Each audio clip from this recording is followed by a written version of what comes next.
Assalamualaikum warahmatullahi wabarakatuh. Alhamdulillahi wassalatu wassalamu ala sayyidina wa habibina Muhammad ibn Abdillah wa ala alihi wa sahbihi wa mawalah wa la hawla wa la quwwata illa billah. Man yahdillah fala mudilla lah wa man yudlil fala hadiyalah.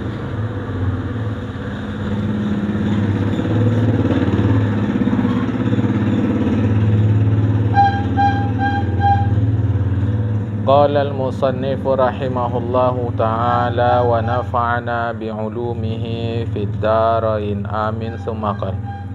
Adapun segala yang wajib bagi sekalian rusul. Rusul adalah bentuk jamak dari rasul. Salawatullahi alaihim wa salamuhu. Selamat sejahtera dari Allah kepada mereka. Ini penting. Jangan difahamkan salawat bermanfaat untuk para rasul. Jangan. Tegas-tegas dalam satu hadis Rasul sebut, kalian sekali bersalawat kepadaku dibalas oleh Allah 10 kali. Sebab itu satu. Jadi jangan difahamkan bermanfaat bagi Rasul salawat itu. Tidak, salawat itu bermanfaatnya bagi kita. Kedua, arti salawatullah wassalamuhu, selamat sejahtera kalau bahasa kita secara singkat, dan itu doa. Ini kalau secara logika akan difahamkan berarti para rasul selamat sebab doa kita. Para rasul selamat sebab doa kita. Dah, satu. Yang kedua, artinya para rasul tidak akan selamat tanpa doa kita. Jadi mereka selamat sebab doa kita, mereka tidak selamat tanpa doa kita. Logika ini salah. Oleh karena mengapa? Doa ini tidak lagi berfungsi untuk meminta yang tiada menjadi ada. Salawatullahi wassalamuhu sudah berfungsi menjadi ta'zim garis miring hurmah, penghormatan kepada para rasul. Jadi doa ini bukan lagi untuk meminta yang tiada menjadi ada, tapi sudah berfungsi sebagai penghormatan kepada para rasul. Rujuk kepada Bismillahirrahmanirrahim, walal akhiratu khairul laka minal ula. Yang berikutnya lebih baik bagimu dari yang sebelumnya. Berikut ini bisa 1/1 detik setelah itu. Macam sekarang pukul 8.30. Maka pukul 8.30 lebih 1/9 detik, 1/1 detik, itu disebut akhiratu. Artinya yang berikut lebih baik bagimu, tanpa ada solawat doa apapun dari siapapun. Itu sudah penjelasan dari Allah. Makanya kita berkeyakinan iman Rasulullah Muhammad SAW, demikian pula para rasul yang lain dengan mengkiaskan kepada beliau senantiasa bertambah. Jadi jangan nanti difahamkan solawat kita bermanfaat untuk para rasul. Jadi jangan karena kita bersolawat mereka selamat. Tidak. Tanpa solawat kita pun mereka tetap selamat. Lantas untuk apa solawat ini? Selain untuk manfaat kepada kita adalah hurmah, ta'zim, penghormatan kepada para rasul. Maka yaitu 4 perkara yang tersebut di bawah ini. Dan yang mustahil pada mereka itu lawannya 4 perkara ini. Sidik artinya benar, jujur. Ya. Kalau cara kita apa adanya. Maka mustahil kadhib artinya dusta. Bukan ta'rid. Ini hati-hati. Ada ustaz kita berceramah, bahkan Nabi Ibrahim pun berdusta. Enggak ada, yang ada ta'rid. Ta'rid adalah bias. Arti bias, perkataan yang sama dipahami secara berbeda oleh pihak lain. Contoh, saya bilang, besok kita datang ke rumah ini makan. Ikannya sepanjang ini, nggak nampak di sini. Ikannya sepanjang ini aja, sebesarnya. Nanti datang ke rumah, ikannya sepanjang ini, saya bilang, supaya nampak dia. Orang nengoknya yang ini. Ketika saya hidang yang sebegini, maka dibilang orang saya penipu. Ini ta'rid. Ini ta'rid. Jadi bukan nipu. Karena ustaz-ustaz kita berceramah begitu. Nabi Ibrahim 3 kali nipu. Wah, ini mana, sedangkan untuk pemilihan perangkat-perangkat keduniaan saja, catatan masa lalu orang itu penting. Kok Nabi menipu? Nggak ada. Itu dusta. Kalau dia tetap berkeyakinan begitu, disidang di mahkamah dengan diperiksa secara benar A sampai Z, bisa dihukumkan dia murtad. Karena menghina para nabi. Yang ada ta'rid. Begini, kita melihat jembatan itu, kata Nabi Ibrahim kepada Sarah, kau diam saja. Itu satu di antara yang tiga. Kau diam saja. Nanti kalau pengawas tanya, biar aku yang jawab. Karena Namrud suka kalau ini istri orang dia akan ambil. Maka ketika sampai di tempat itu, pengawas tanya, ini siapa? Nabi Ibrahim jawab, saudara saya. Nah, kalau saudara dia tak ambil. Nah, bukanlah yang ambil Namrud langsung, tidak. Tapi petugas itu ambil, karena saudara. Nanti dibilang penipu. Nabi Ibrahim menipu. Bagaimana Nabi menipu? Tidak ada yang salah dengan menyebut Sarah sebagai saudara. Dari segi agama saudara, dari segi keturunan saudara, yaitu Nabi Allah Adam dan Hawa. Di mana letak salah dia? Nah, inilah ta'rid yang dipahami Nabi Ibrahim, Sarah saudara seakidah, Sarah saudara dari Nabi Allah Adam dan Ibunda Hawa, oleh petugas dipahami sebagai saudara kandung. Ini namanya ta'rid. Ini bukan kadzib. Belum lagi pula di khutbah Jumat disampaikan, Nabi Adam pun berdosa karena memakan buah. Khuldi dari mana? Wah, tunggu dulu. Istilah khuldi dari mana? Nggak ada. Nasnya mengatakan itu khuldi. Nggak ada. Yang ada provokasi setan. Allah Ta'ala larang kau memakan buah ini, karena kalau kau makan, kau akan jadi kekal. Dan kau akan menjadi penguasa. Jadi kekal itulah bahasa Arabnya khalad, khuldi. Jadi nggak ada nama buah itu khuldi. Ini kita hati-hati loh, jangan kebodohan ini terus-menerus kita wariskan.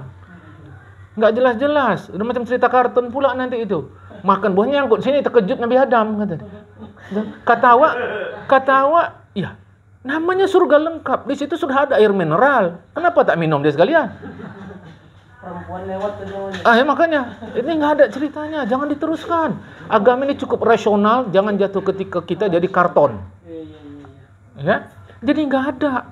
Nabi Ibrahim menipu, nggak ada. Yang ada ta'rid. Cuma kata ulama, jangan mudah-mudah menggunakan ta'rid ini, karena nanti bisa nipu, bisa dibohong. Kenapa nggak ngaji? Aduh berat kali kepala saya semalam. Ayo, sakit apa kau? Yang bilang sakit siapa? Karena dia bilang berat. Kepala siapa yang ringan? Ada kepala orang ringan? Tak ada. Orang ini bukan bilang sakit. Lantas orang memahaminya sakit, itu urusan dia lah. Tetapi ta'rid jangan mudah-mudah digunakan, sebab nanti orang bisa jatuh kepada menipu. Tak bisa. Makanya sifat mustahil bagi para rasul adalah kadzib, dusta. Dan ingat, para nabi tidak pernah berdusta. Ini hati-hati, jangan diteruskan ceramah-ceramah tu lagi. Ini ada kitabnya, kitab Israiliyat, isinya Israiliyat cukup banyak. Jangan dipakai. Yang kedua, amanah. Arti amanah kepercayaan.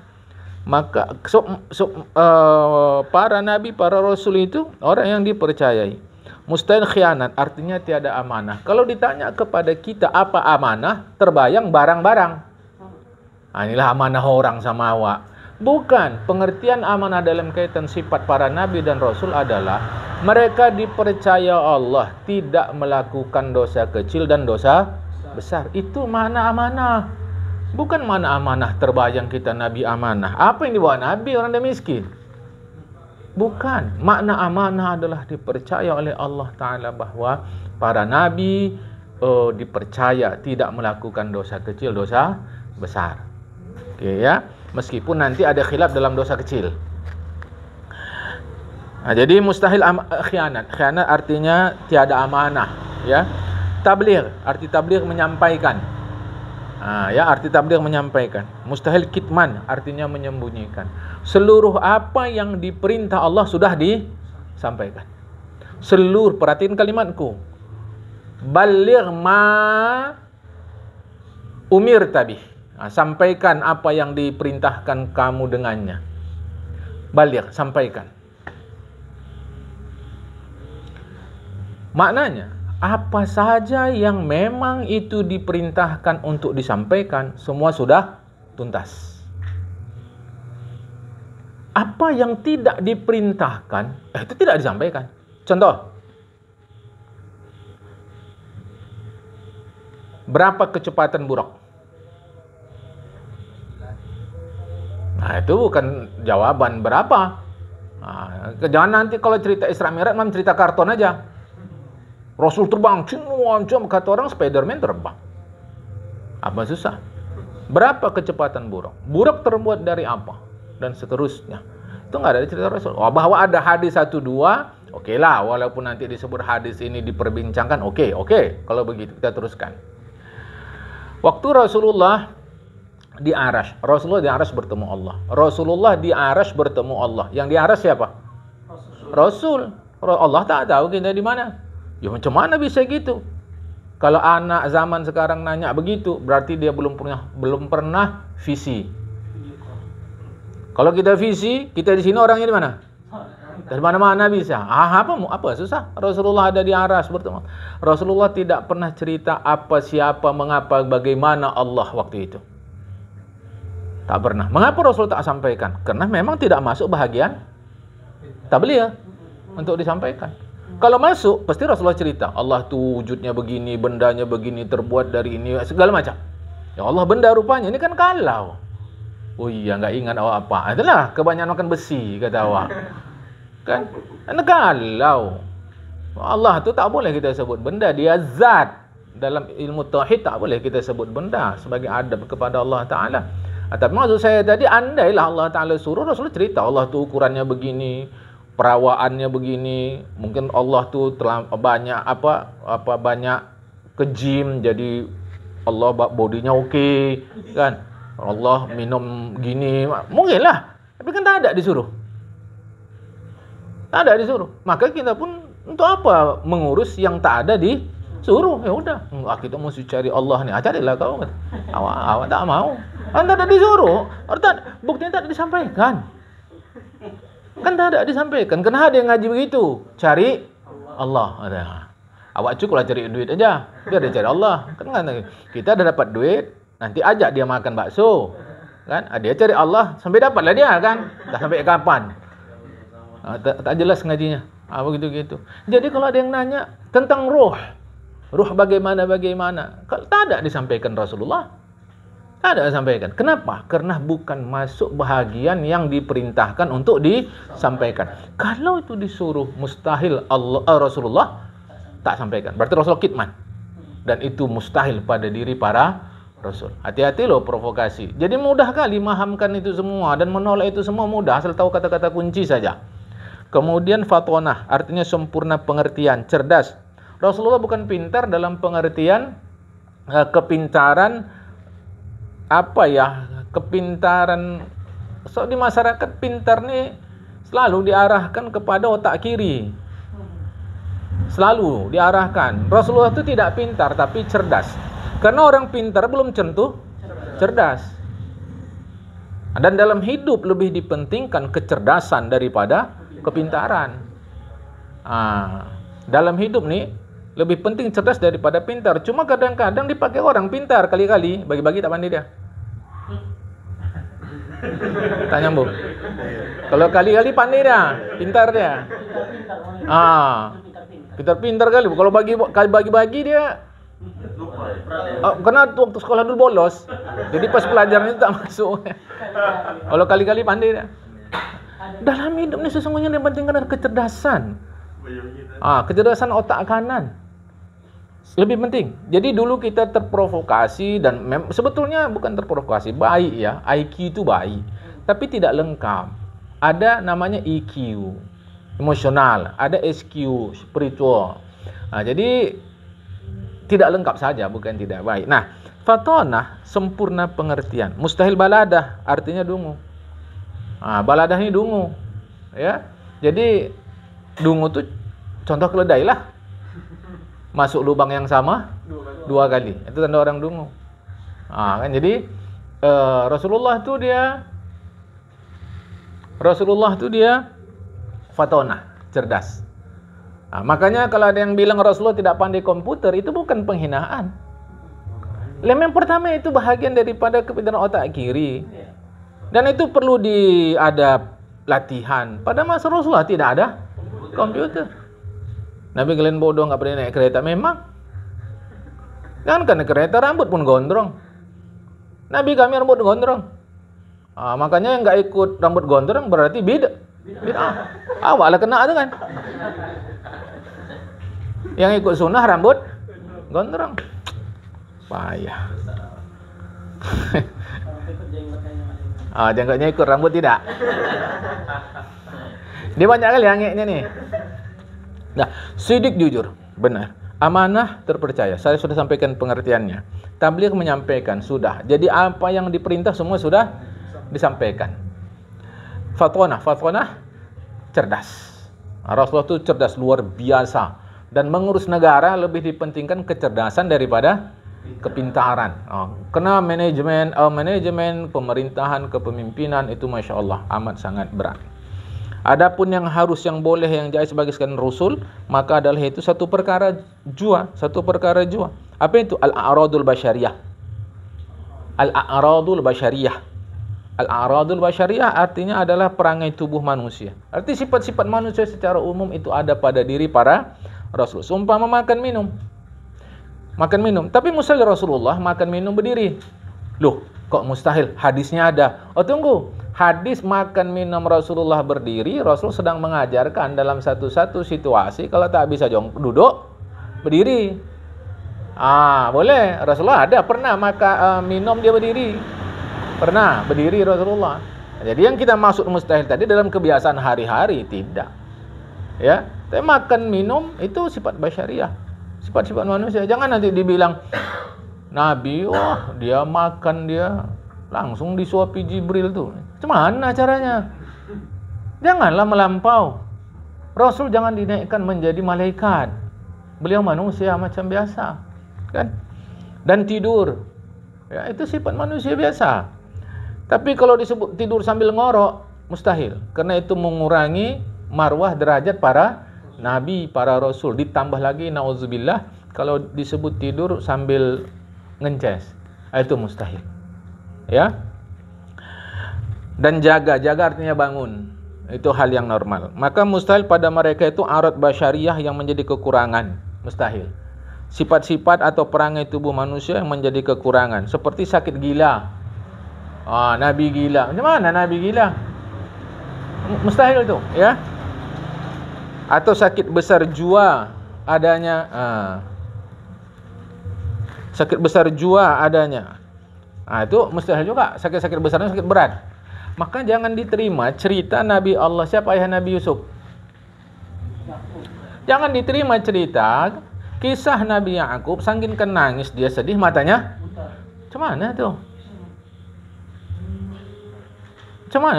Bahwa ada Al-Quran fartadda basira. Maka kembali penglihatannya. Itu bukan buta, tapi buram sebab nangis. Nabi Yusuf saudara kandung dengan Bunyamin, satu ayah satu mak, yang satu ayah lain mak 9 orang lagi. Itulah yang menguburkan Nabi Yusuf ke dalam telaga itu, sumur itu. Telaga itu ada sampai sekarang. Ya, sampai sekarang masih ada fakta sejarah itu, kan? Menangislah Nabi Yakub. Tangisan itu normal, membuat mata bisa buram atau kabur bahasa kita di sini. Normal. Maka dengan didoakan, dia menjadi terang kembali. Fartadda basira. Tapi bukan maksudnya buta. Tambah lagi cerita karton Nabi Ayub. Sakit sampai berulat-ulat. Sehingga waktu sujud kasihan Nabi Ayub takut ulatnya ketimpa atau tertekan sama kening. Letak dulu ulatnya baru sujud. Entah naik nanti taruh balik. Macam karton ceritanya dah.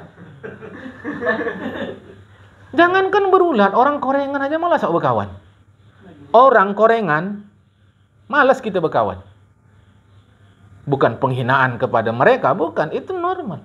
Pula Nabi, Rasul, saya berulat gitu. Ya, kitabnya ada malim. Perkara kitab nanti, kitab cara mencuri pun ada, bahasa Arab tuh.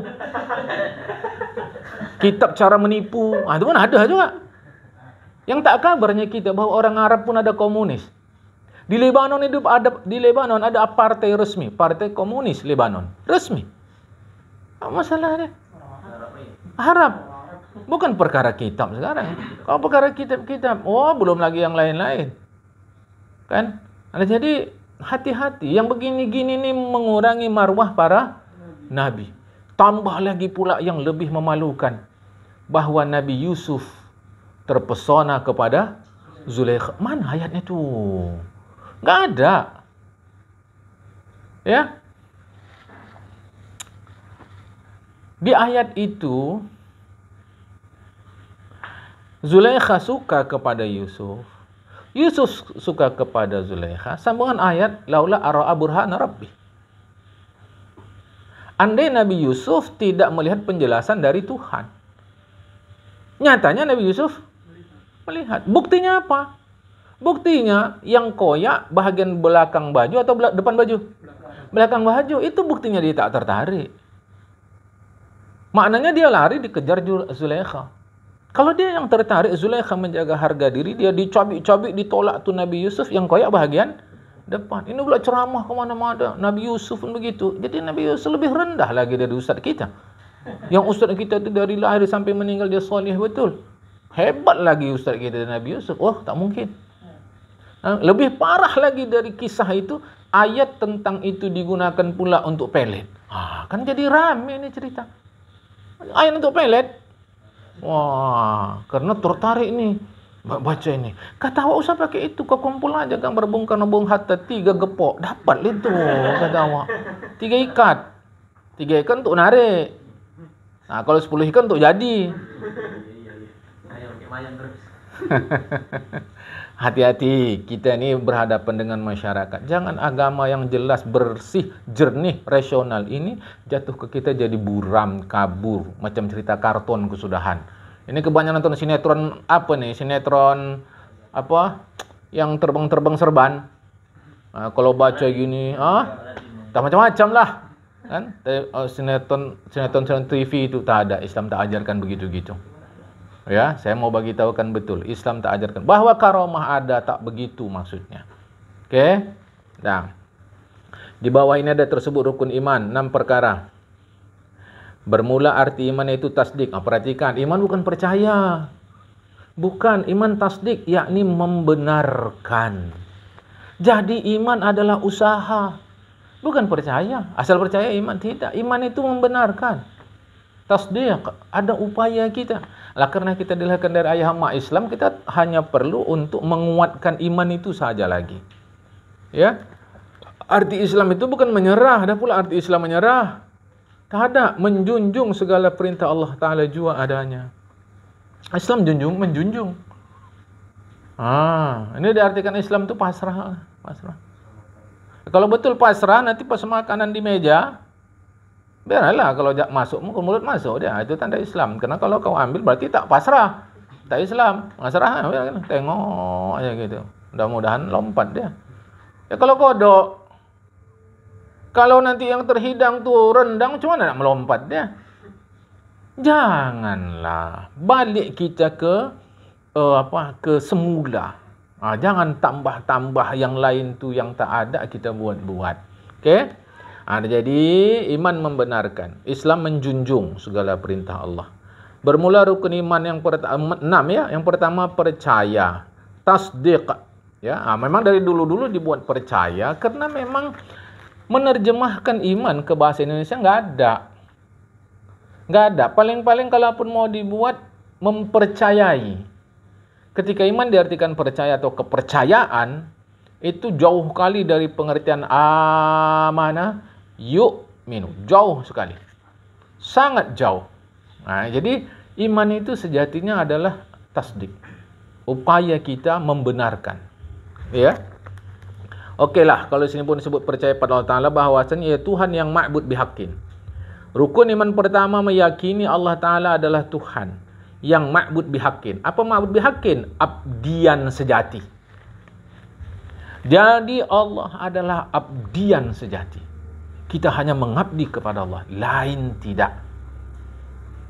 Karena itu luaskan paham kita Tak cukup mengabdi kepada Allah itu hanya dalam solat atau sembahyang 5 waktu. Tak cukup. Kita sudah ngajikan ayat Bismillahirrahmanirrahim, wa ma khalaqtul jinna wal insa illa. Jadi hikmah penciptaan kita adalah 100% pengabdian kepada Allah Subhanahu wa taala. Rukun iman yang kedua itu di kotak bawah. Mereng tuh. Rukun iman yang kedua, coba baca, tak usah mereng. Baru paten ya kan. Kalau mereng gini tak ada luar biasanya. Jadi lurus gini mampu kita bacanya. Oh kan. Baru orang heran, tinggi udah makrifat tuannya. Biar agak apa sedikit kan. Biar naik harga mahal. Rukun iman yang kedua, percaya pada sekalian malaikat. Bagaimana cara mempercayainya bahwa mereka itu hamba Allah, titik. Hamba Allah. Apa kerja hamba? Patuh kepada perintah Tuhan. Maka jangan diterima lagi. Ini ceramah separuh-separuh nih. Bahwa malaikat pun protes kepada Allah atas penciptaan Nabi Adam. Itu kita dengar, dan inilah demokrasi yang diajarkan dalam Islam. Tidak, demokrasi bukan bahagian ajaran Islam.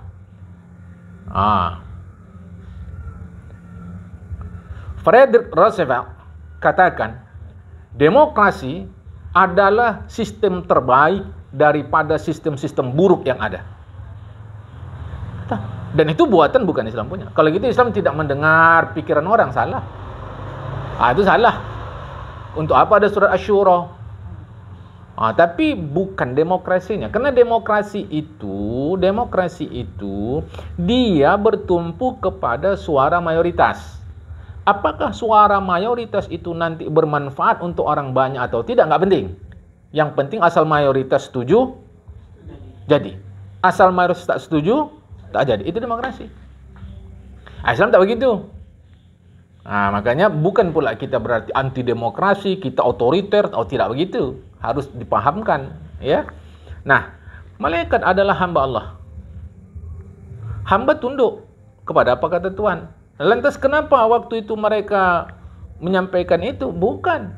Itu mereka menyampaikan keprihatinan akan kelestarian alam. Sebab sebelumnya memang sudah ada makhluk Allah, jin, berkelahi saja. Adakah manusia begitu? Itu yang tidak diketahui oleh malaikat. Jadi bukan protes, bukan demokrasi. Mereka bertanya saja. Yang mulia, mulia, malaikat mulia. Sudah pula di dalam Al-Quran ada Harut, Marut. Menurut Abdullah bin Abbas, Harut, Marut bukan malaikat, tetapi adalah orang soleh. Yang saking solehnya masyarakat menyebut malaikat.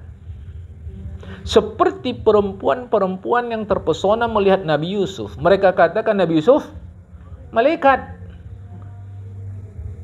Hadza malakun karim. Ini malaikat, bukan manusia. Saking kan terpesonanya mereka melihat Nabi Yusuf. Itu kata Abdullah bin Abbas, baca tafsir Tanwirul Miqwas. Jadi kata Abdullah bin Abbas, mereka bukan malaikat, mereka manusia biasa. Cuma saking bagusnya, saking solihnya, masyarakat sebut malaikat. Macam kita juga lah. Saking kan kuatnya badan dia membawa benda-benda berat, kita bilang, mak gila kali terangkatnya juga. Gila dia? Tidak. Itu salut. Jadi kata-kata gila. Ini pun sama. Kata Abdullah bin Abbas. Jadi Harut Marut bukan malaikat. Persis seperti Nabi Yusuf yang sangat tampan itu. Sehingga orang-orang terpesona. Mereka katakan, ini bukan manusia. Ini bukan manusia, malaikat ini. Persis seperti itu. Oke? Bahwa ada khilaf-khilaf, iya. Maka sebagian ulama katakan malaikat. Lantas mengapa mereka berbuat demikian? Mereka sedang taklim, mengajarkan manusia ini adalah ilmu yang tidak boleh kalian pelajari. Kalau ada ilmu begini, begini caranya hadapi dan seterusnya. Ada juga yang mengatakan begitu. Tapi saya lebih cenderung kepada Abdullah bin Abbas. Oke? Sebab malaikat itu makhluk yang mulia. Bukan laki-laki, bukan perempuan. Dan sangat membuat taat pada Allah Ta'ala. Dan tiada membuat maksiat. Ini dia. Ya, maka wajib iman dengan tafsil terperinci daripada mereka itu, yaitu yang tersebut di bawah ini. Nanti ada nama malaikat. di bulat-bulat kanan. Jibril, Mikail, Israfil, Israel. Ada? Raqib, Atid. Apa lagi? Munkar, Nakir, Ridwan, Malik. Ya, Ridwan Malik. Baiklah. Ada nama-nama situ. Menyebutnya bisa Jibril, Jibrail, Jubrail, ada macam-macam. Dan itu bukan bahasa Arab. Ya, itu bukan bahasa Arab. Okey, rukun iman ketiga, percaya pada segala kitab yang turun dari langit adalah itu dengan tafsil 4 kitab. Tersebut satu-satunya dibawain dengan nama-nama nabinya. Adapun yaitu dengan ijmal saja. Ya, dengan secara global, ijmal. Dan aturan mushaf. Mushaf itu lembar-lembaran. Inilah yang muktamad. Disebut di situ. Taurat, Zabur, Injil. Taurat kepada Nabi Musa, Zabur kepada Nabi Daud, Injil kepada Nabi Isa. Al-Quran kepada Rasulullah Muhammad SAW. Tambah lagi suhuf kepada 60 suhuf kepada Nabi Sith. Ya, Nabi Sith. Ini anak Nabi Adam yang ke-41. Karena kalau sekali lahir kembar. Lahir kembar 20 kali lahir kali 2 40. Kali ke-21 sendiri Nabi Sith. Ya. 60 suhuf, 30 suhuf kepada Nabi Ibrahim, 10 suhuf kepada Nabi Musa. Imani ini secara global, ijmal. Yang terperinci hanya satu, kepada Al-Quranul Karim. Kemudian iman yang pertama, kedua, ketiga, keempat. Iman yang keempat, percaya sekalian Rasul alaihi wasallam dengan tafsil, yaitu 25 yang di bawah ini. Itu wajib hafal, wajib imani, tersebut dalam Al-Quran. Adapun lain-lainnya, maka setengah ulama, yaitu sebilangan huruf Muhammad. Nanti akan saya terangkan. Dengan jumlatul kubra, bilangan yang besar adanya. Jadi yang 25 itu wajib diimani itu. Wajib dihafal namanya. Tak wajib berurutan. Tapi wajib dihafal namanya. Hafal nama Nabi. Nuh, Musa, Ibrahim, Adam, Muhammad SAW, Isa, Musa. Tadi udah Musa. Apa? Ulang lagi? Tak apa. Yang penting sebut semua. Wajib hafal. Ya. Sedangkan yang lain-lainnya, yang selain disebut di Al-Quran yang 25 itulah lain-lainnya, maka setengah ulama mengatakan sebilangan huruf Muhammad. Berapa huruf Muhammad? Sebilangan itulah jumlahnya dengan jumlatul kubra, bilangan yang besar. Saya catatkan. Dalam huruf Latin kan ada Romawi, bukan Latin. Kalau L berapa? Karena kadang-kadang ustaz nih kan yang gini-gini kafir kan. Kau usah pelajari. Tak tahu kita. X berapa X? 10. V 5. L iyalah L lupa ya kan? L lupa. Begitulah. Itu huruf Romawi. Arab pun ada begitu. Alif berapa? Mim berapa? Lam berapa? Jim ha kha ada berapa? Nah, dalam perkataan Muhammad berapa mimnya? 3. Mim. Kalau diuraikan mim ya mim. Ya. Mim ya mim. Mim ya mim. Mim ya mim. Ingat-ingat ya. Mim ya mim. Mim 40. Mim 40. Ya 10. Jadi mim berapa? 90. Mim 90. Berapa huruf mim di Muhammad? 90 kali 3. 270. Di situ huruf ha. Ha itu ha tambah alif. Ha. Nah, kalau hu ha tambah waw. Kalau hi ha tambah ya. Ini ha tambah alif. Ha 8. Alif 1. Berapa? 9. Ada huruf dal. Dal, kalau pengucapan dal, kalau penulisan dal, alif, lam. Dal 4. Alif 1. Lam 30. Berapa semua? 35. Okey. 270 tambah 9 tambah 35. 314. Jadi Rasul-Rasul yang lain itu ada dalam kata-kata Muhammad, jumlahnya 314, itulah jumlatul kubra, bilangan besar. Nah itu maksudnya. Kalau tak ngaji tak tahu nih. Makanya udah lama jadi ustaz baru tahu kan. Tuh 314. Ulang. Ini penting untuk cerita-cerita supaya ngajinya lama. Kan jadi kita hebat ya, mantap ustaz nih ya. Ini minggu depan akan saya ceritakan lagi yang lebih dari ini. Mantap tuh. Karena orang kita suka, apalagi nanti dibuat raja-raja nih, raja-raja. Kan? 3 huruf mim ya. 3 huruf mim kan? 3 huruf mim. Huruf mim itu kalau dituliskan mim ya mim. Mim, kan begitu? Mim 40. Ya 10. Berarti di mim ada berapa? 90.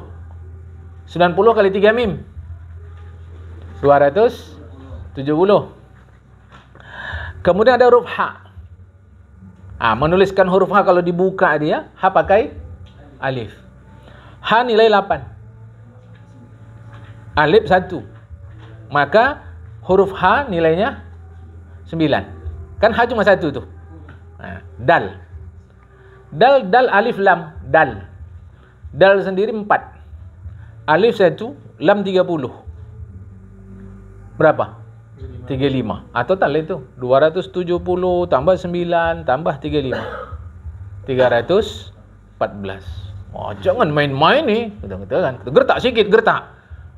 Gertak sikit kan. 314 pada Muhammad. Kan mantap. Orang pun mantap ilmu hikmah. Ilmu hikmah kan gitu kan. Dukun-dukun tu kan bilang ilmu hikmah.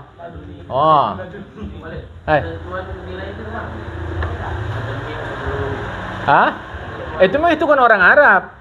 Sama dengan Romawi tadi lah. X berapa? Siapa nentukan? Orang Roma lah itu kan. Kalau V5 kan gitu.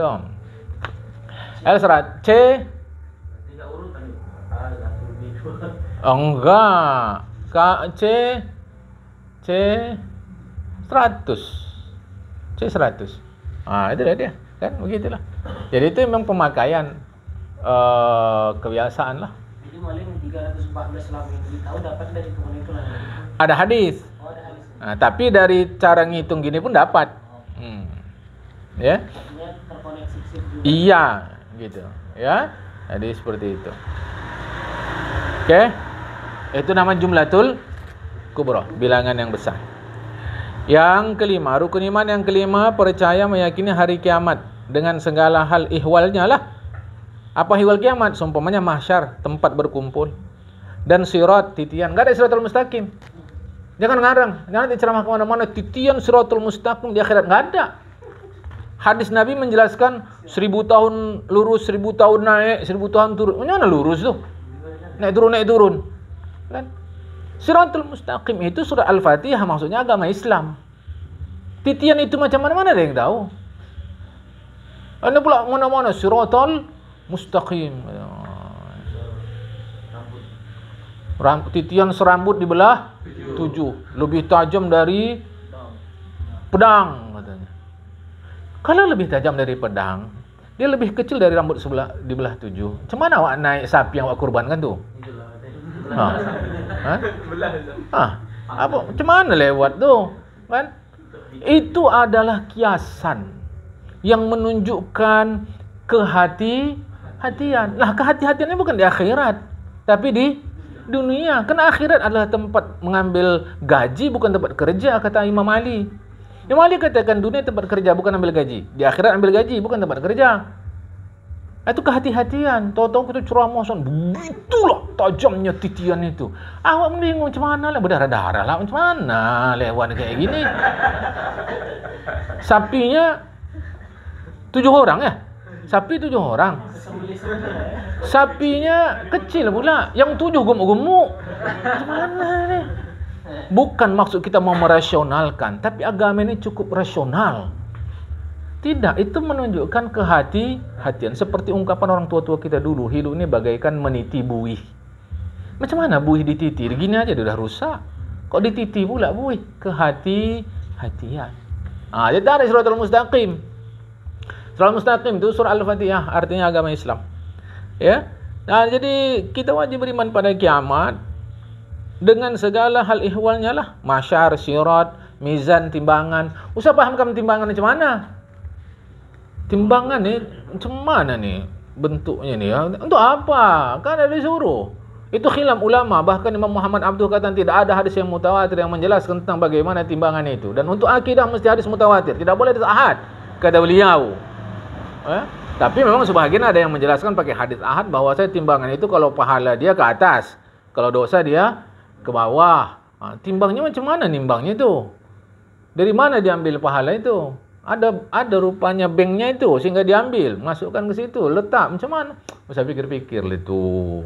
Yang dipikirkan adalah bagaimana kita selamat. Itu saja.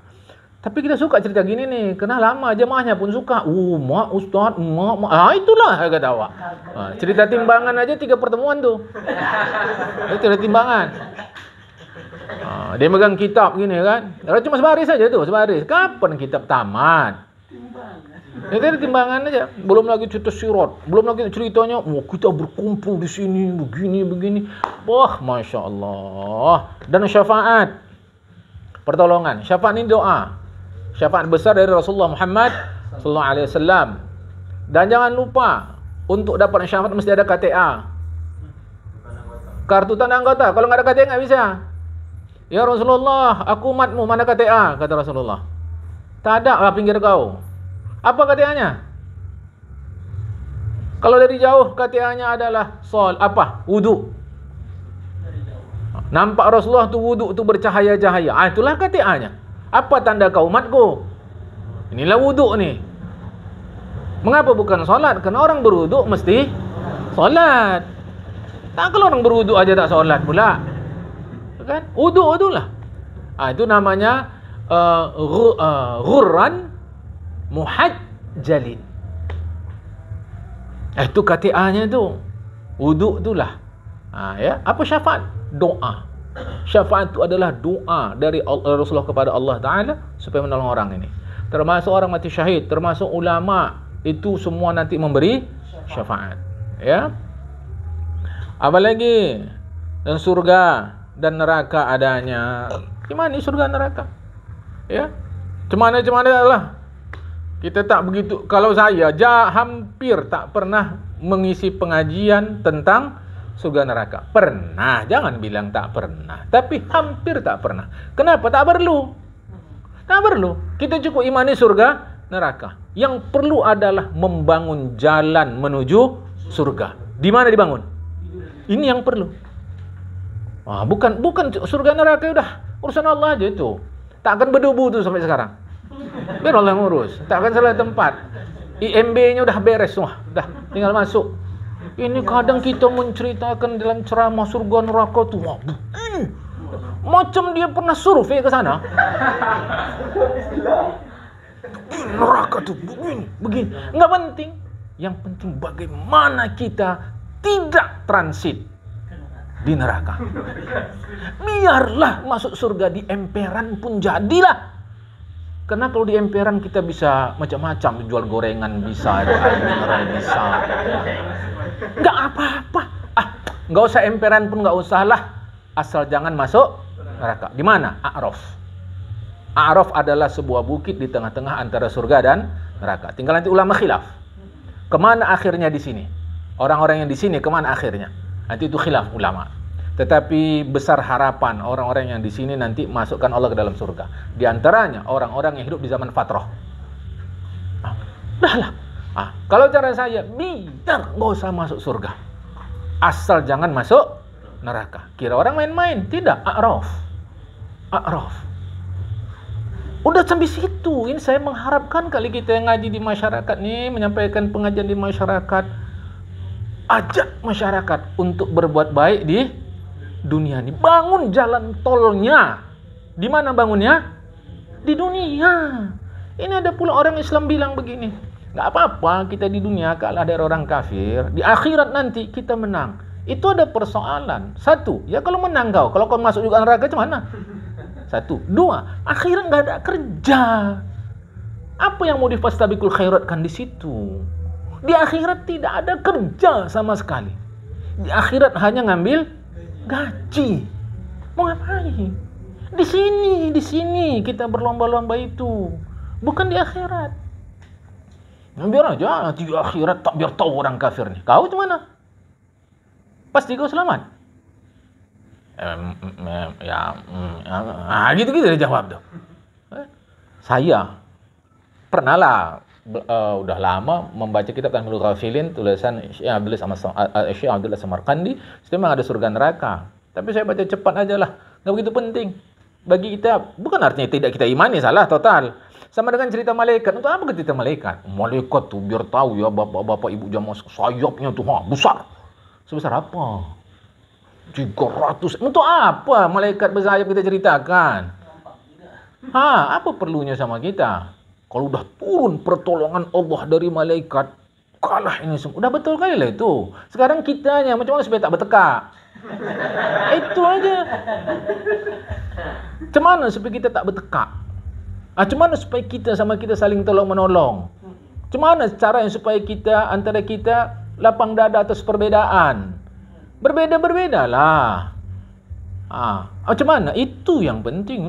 Malaikat menceritakannya. Macam pernah dia visi sama malaikat. Mau begini. Ngerti maksud saya nih? Aulawiyah. Prioritas. Itu yang mana-mana saya sampaikan selalu. Kalau adalah ayat atau amalan biar cepat kaya, maka sahabat-sahabat Nabi yang pertama lakukan. Nyata kita dapat riwayat. Sahabat-sahabat tuh kalau mau dapat duit, apa kerja orang tuh? Apa orang tuh buat? Ya jualan, ya kerja, macam-macam lah. Ini yang udah pula ada ayatnya. Kalau kita baca doa ini, mengalir rezeki sangat deras. Kata. Ngeri lah awak tuh. Yakin lah itu. Ini Nabi Sulaiman pun ngamalkan ini nih. Awak teringat Nabi, cocok nama awak Sulaiman. Pas. Baca. Saya tolak amalan? Tidak. Tapi jangan kau kelabui umat. Jangan dikelabui. Ini penting iman tadi kepada, terusnya pula terkait dengan yang rukun iman yang kelima nih, iman kepada hari kiamat nih. Udah pula digadang-gadang ke sana kemari, umur umat Islam tinggal sedikit lagi. Dah pula, memang itulah kurasa kaji dia. Kemana? Kesudahan takut orang. Bukan dekat kiamat, ini tanda-tandanya. Kuceritakan hadis Rasulullah. Rasul kata, kebangkitanku dengan kiamat begini, kata Rasulullah. Apa makna? Dekat. Rasulullah dibangkitkan dengan hari kiamat dekat. Nyatanya ada berapa abad? 15 abad. Tak kiamat-kiamat. Berarti Rasulullah bohong? Tidak. Itu nanti banyak tafsir terhadap hadis itu. Ini kemana-mana cerita tanda kiamat. Ini. Kata awak, Ustaz cerita kiamat pun tak ada kiamat lah ni, kata awak. Ustaz cerita kiamat ni, kata awak, tanda kiamat lah itu, kata awak. Ya pula, kata dia kan. Kemana-mana cerita kiamat. Kesudahan sedih, takut orang. Umur umat Islam segini. Tak ada yang tahu kapan terjadi kiamat. Awak belum kahwin.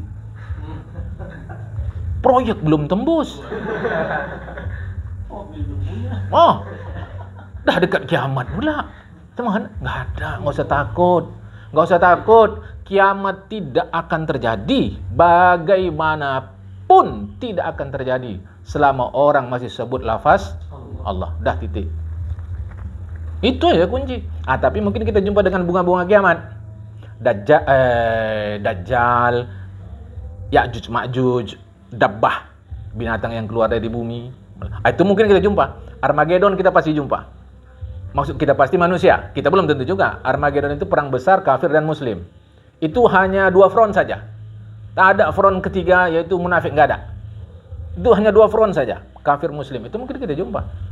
Tapi kiamat pasti orang beriman tak jumpa. Itu pasti.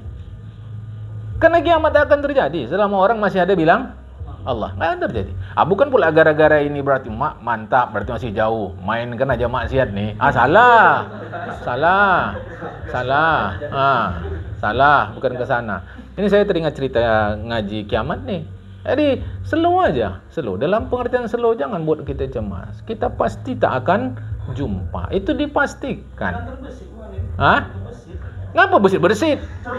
Ya nggak usah bersit-bersit. Tak usah bersit-bersit. Apa sekarang proyek? Macam Ustaz Jono nih kan, proyek dia ngurus anak yatim. Rumah sakit kan kerja pribadi. Itu kan kerja pribadi. Oke, nggak ada masalah. Urus ya anak yatim dah titik. Urus elok-elok. Kalau nanti ada duitnya, misal kata anak yatim ini bisa dijadikan anak asuh oleh seorang, 2 orang, buat hitam atas putih. Engkau ngasuh anak yatim ini sampai sekolahnya mana? Udah, urus bagus-bagus. Apa masalah? Kalau kerja rumah sakit kan pribadi maisyah kita pula, untuk kehidupan kita, nafkah kita lain hal. Apa itu bersit? Rugi. Terbayanglah awak nanti. Ini katanya, kata ahli awak baca malam di internet, ada meteor mau menghantam bumi. Ya biarlah hantam dia. Sebelah sana. Kalau sebelah sini mati-mati dah, selesai. Apa masalahnya? Kita jadi menikmati hidup ini. Ini cemas. Nanti sedang ibadah pun tiba-tiba dengar suara gedung. Aduh, jangan-jangan nih. Apa? Pas pula hari Jumat. Pas hari Jumat, badai kencang, hujan lebat. Malam tadi awak baru buat maksiat pula. Ngeri lah nih, ngeri. Nggak ada. Masih jauh. Nanti akan keluar angin dari Syria. Angin itu lewat daripada ketiak kanan orang-orang beriman, terhirup mati. Mati dia semua habis. Barulah tak ada lagi yang beriman. Semuanya orang-orang yang tak beriman. Kita tak sebut agama apa, tak beriman. Sudahlah. Itu baru terjadi kiamat. Jadi masih jauh kiamat nih. Jauh kali lagi pun. Masih banyak orang-orang yang dekat kepada Allah Ta'ala. Terbersit salah. Itu cerita wiswas. Nanti kalau disebut dalam kitab Minhajul Abidin. Itu waswasah, kegelisahan yang ditiup oleh setan. Ya, tak ada nama setan itu khusus. Cuma karena dia bertugas memberikan waswasah, maka disebut namanya wiswas. Setan itu namanya wiswas. Bukan nama dia sebetulnya itu. Tetapi karena tugas dia memberi waswasah, maka disebut wiswas. Itu kayak kejadian. Kalau saya nggak ngerti kenapa Anda kemana-mana cerita kiamat. Kok nggak Anda ceritakan orang beribadah supaya bagus ibadah kiamat? Urusan siapa kiamat tuh? Iyalah, wakilnya siapa? Israfil aja selalu sekarang. Israfil tugas cuma satu aja, mulutnya diterompet aja. Itu yang kita takut. Kalau sempat singgap lalat sini gatal, bungok, kiamat.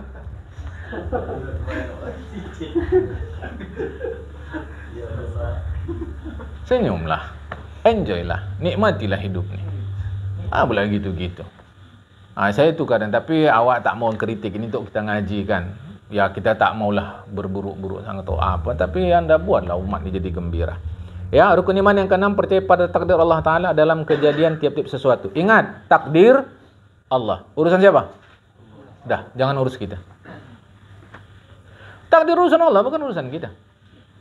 Urusan kita, apa yang diperintah oleh Allah. Ada kalimat gini, capek pun awak ibadah, kalau masuk neraka juga itu. Tak usah awak ibadah, kalau akhirnya masuk surga juga itu. Ini adalah trik ketujuh syaitan. Jadi syaitan itu ada 7 trik dia. Trik ketujuh pamungkasnya, inilah dia untuk merusak manusia. Itu diceritakan dalam kitab Minhajul Abidin.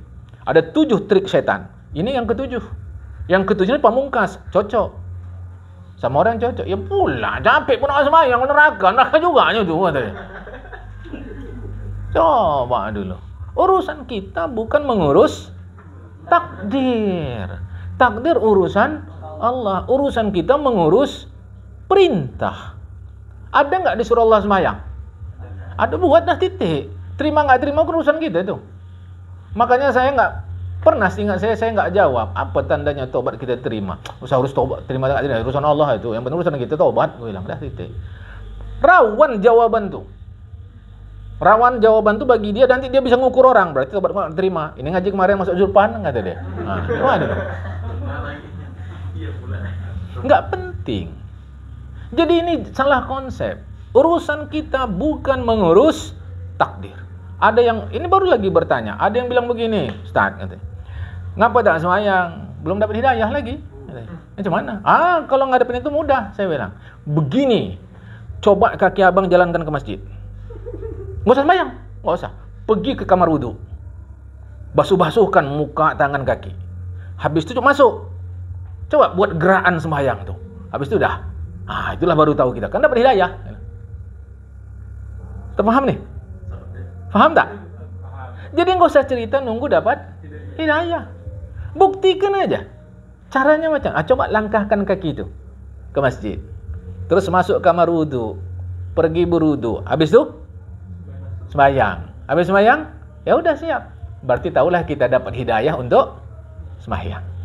Itu caranya. Itu tak usah kaji-kaji dapat nggak dapat hidayah. Aku bukan nggak mau sedekah sama dia. Belum dapat hidayah untuk sedekah. Nggak usah tunggu. Begitu dia minta, coba tengok kantong. Ada nggak? Ada. Kasih. Setelah kau kasih barulah tahu kau. Oh iya dapat hidayah. Kan sedap. Gitu caranya. Nggak usah panjang-panjang kaji. Ya. Udah takdir Allah awak kayak gini. Itu yang telah lalu. Sampai pukul 9.25. Inilah takdir Allah untuk kita. Akan datang? Tak tahu. Supaya tahu macam mana? Jalani sesuai perintah.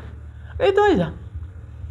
Itu aja caranya. Gampang. Ini dipikir-pikir, takdir Allah gini. Enggak ada. Jalani aja. Takdir urusan Allah, urusan manusia memenuhi perintah Allah. Selesai. Maka ketika manusia mengurus takdir, berarti mencampuri urusan Allah. Ibarat manusia, karyawan mengurus apa yang diperintahkan oleh manajer. Ketika karyawan usil atas urusan manajer, ini karyawan bisa macam-macam. Bisa ditegur, bisa dimutasi, bisa diberhentikan. Maka jangan campuri urusan manajer. Itu urusan Allah. Urusan kita adalah apa yang Allah perintahkan. Kita baru tahu takdir Allah setelah peristiwa. Oke? Satu. Kedua, terkait takdir. Ini supaya paham betul. Kadang kita digoyang-goyang orang. Kalau Allah tentukan ini untuk apa lagi? Itu urusan Allah, bukan urusan kita. Urusan kedua adalah hikmah. Selalu kita tidak tahu apa hikmah di sebalik ketetapan Allah. Tapi kita gigit Al-Quran. Bismillahirrahmanirrahim. Ma khalaqta hadza batila. Apapun tidak ada yang sia-sia. Apapun tidak ada yang sia-sia. Bahwa kita tahu atau tidak hikmahnya lain cerita. Saya suka ilustrasi. Di mana-mana pengajian saya suka ilustrasi orang yang rumahnya di DPR. Daerah pinggiran rel. Tahu DPR kan? Daerah pinggiran rel. Situlah rumah dia, menempati tanah milik PT Kereta Api. Tahu-tahu digusur. Dikasihlah ganti untung. Jangan ganti rugi, kasihkan. Tapi waktu digusur jerit-jerit. Jerit-jerit jambak rambut suntuk sana sini. Setelah 5-10 tahun syukur. Untung kita digusur dulu ya, Bang. Rupanya uang gusuran bisa modal usaha. Sekarang outletnya udah 5. Setelah 10 tahun baru ngomong sama istri dia atau ngomong sama suami dia, untung dulu kita digusur. Kalau enggak kayak gini. Coba. Inilah hikmah. Jangan gara-gara itu pula kalau boleh sekarang digusur lagi lah kita. Itu menyalah tuh.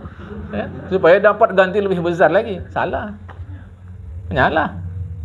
Itu hikmah. Kita selalu tidak mengerti hikmah Allah Ta'ala.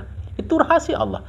Jadi terkait takdir itu urusan Allah. Nomor 2, semua ada hikmah. Dan tidak urusan kita mencari hikmah.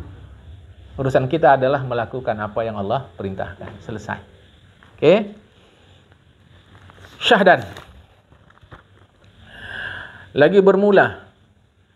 Wajib atas tiap-tiap mukallaf bahwa ia mengatakan al-ihwal Rasulullah Muhammad SAW dengan sebagaimana yang telah dikhususkan oleh ulama akan kewajibannya itu dengan ikhtisar. Apa ikhtisar? Pendek perkataan. Jadi tak usah panjang-panjang, yang penting-penting saja. Inilah ia, bermula wajib atas tiap-tiap mukallaf beriktikad bahwasanya Nabi Muhammad SAW diberanakkan di negeri Mekah Al-Musyarrafah. Apapun kajian selain ini, salah. Rasulullah diberanakkan di Mekah Al-Musyarrafah, arti musyarrafah yang mulia. Dengan beberapa pertunjukan daripada Allah Ta'ala akan kemuliaannya Nabi Muhammad SAW. Di waktu diberanakkan oleh ibunya. Ada beberapa peristiwa lah. Ya, dan terlalu elok putih rupanya, dan terlalu baik perangainya dan tingkah lakunya, terlalu banyak ibadahnya. Itu nanti khilaf para ulama. Ketika Rasulullah tahannus, berkontemplasi atau beribadah di dalam gua Hira itu, pakai syariat siapa? Itu memang khilaf. Dalam kalau kita ngaji betul, itu nggak ada persoalan. Di dalam kitab Mukhtasar Sahih Bukhari, ada jelaskan.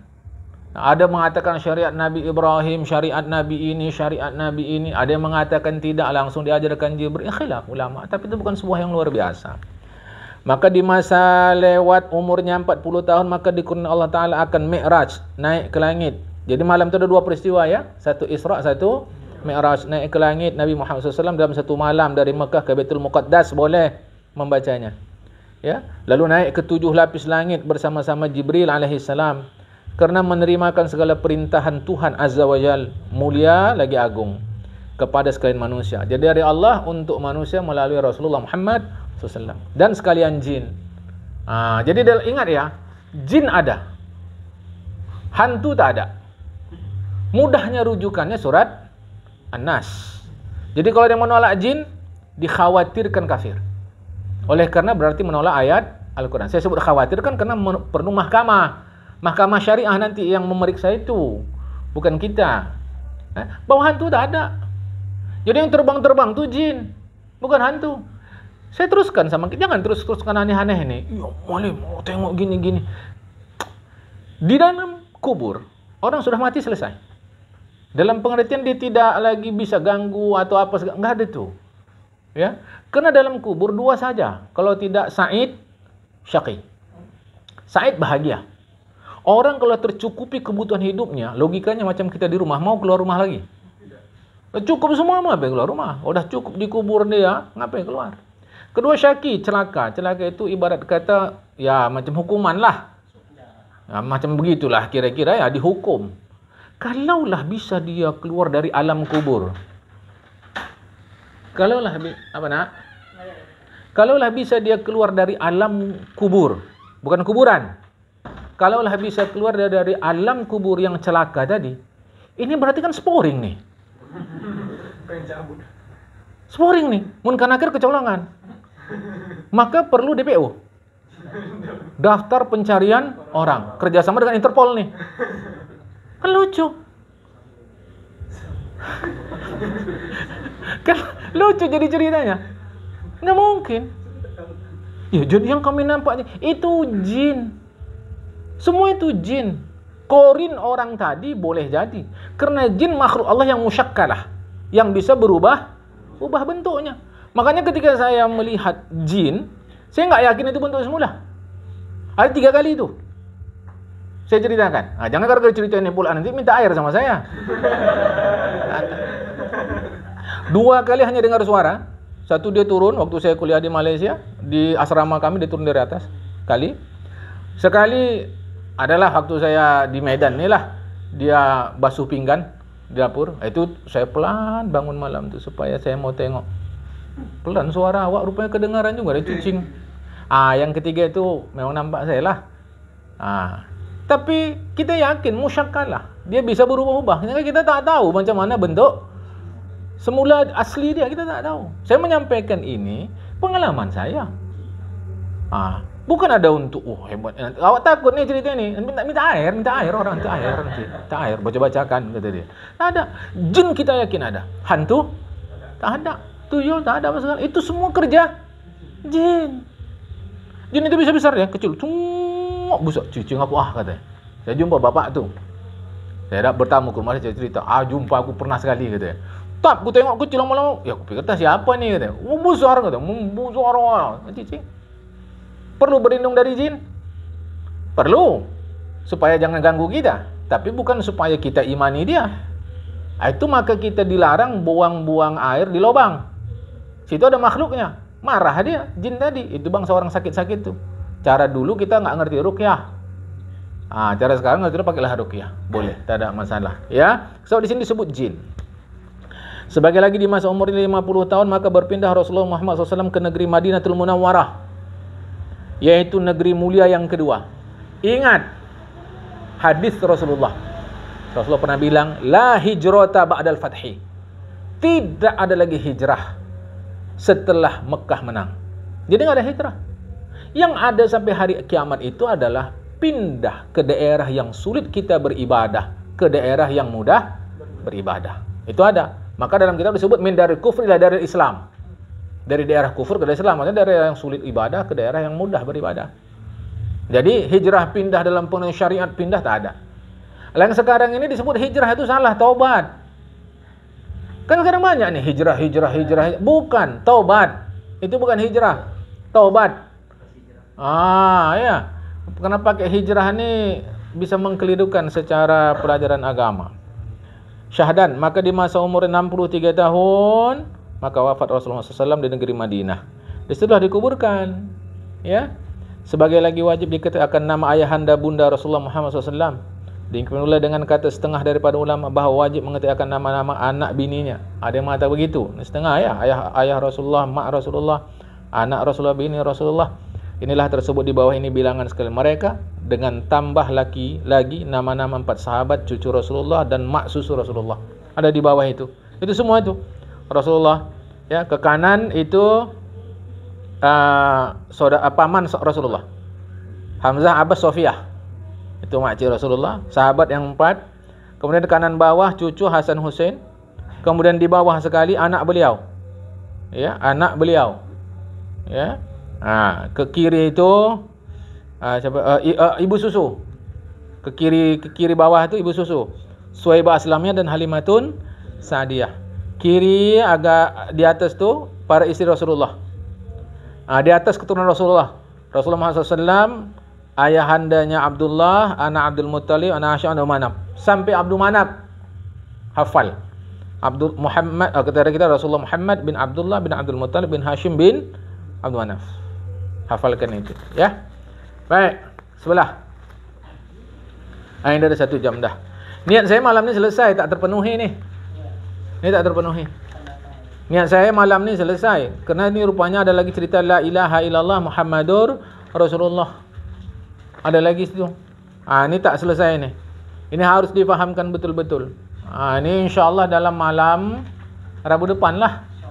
Niat saya memang tadi sudah saya siapkan. Ini siaplah sampai sini. Sampai habis malam ni supaya minggu depan masuk syarah usul tahqiq. Tak terpenuhi. Malam ni sampai sini dulu. Ya. Wallahul muwaffiq ila aqwamit thoriq. Assalamualaikum warahmatullahi wabarakatuh.